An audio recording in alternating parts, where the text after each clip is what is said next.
So after negotiating, we picked this bad boy up for what, $646 exact.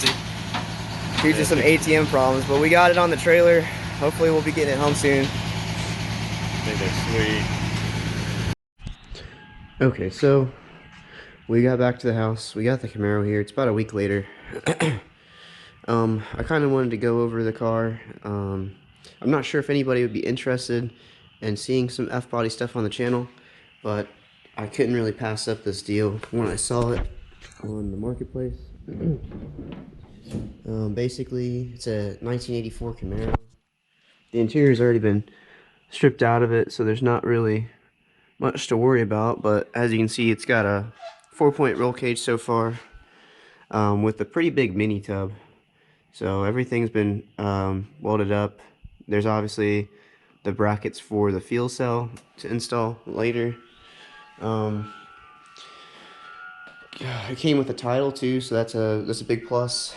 Now, as far as the rear end, which is kind of another one of my selling points for this car when I bought it, was it's supposed to be set up for a 4-link, but I'm not sure how correct the 4-link is set up.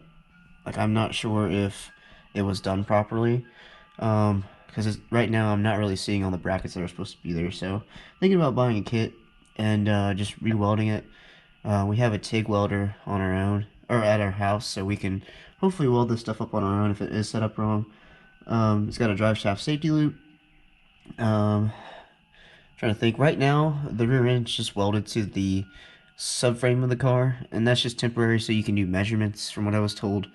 The guy also told me it's allegedly supposed to have a 456 rear gear in it with 41 spline axles.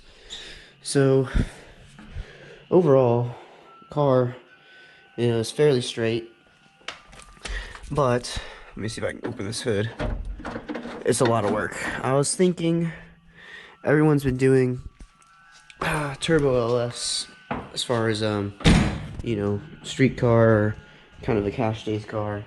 I was thinking we could do like a nitrous carbed LS perhaps, or just something a little bit different.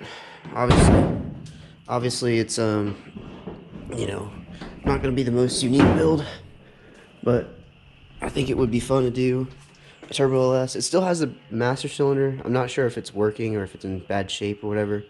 Steering column's still here too, so hopefully in the next couple weeks I'm gonna pick up a 5.3 with a 4L60.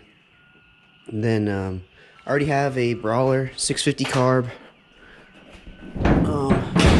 on standby, so that's kind of what the plans are. I want to make this really race car because the Mustang is street strip for now until we get a 363 to throw in there. But this, I think, has a lot of potential. It's a Chevy, so you can throw the LS in it without any blowback, and it's got room for really wide tires. I don't know if I mentioned that the 9-inch in the back is actually shortened. So this is I believe this is a 275/60 R15 on the back, and you can see that there's a mile of clearance. And if you come from the back side, you can actually see how the wheel sits in it. I was told by the previous owner that they tried to put a 16x12 size rim on the car just to see how it fit, and apparently there was still more room for more tires. So this car has the potential to be a big tire car. You know, so we're really excited for that. I think probably pick up the 5.3 first, get an adapter kit from Transdapt, swing that on in there, work on some of the simple wiring since it'll be run by an MSD box, have a switch panel inside the car to control everything. There's no existing wiring in here.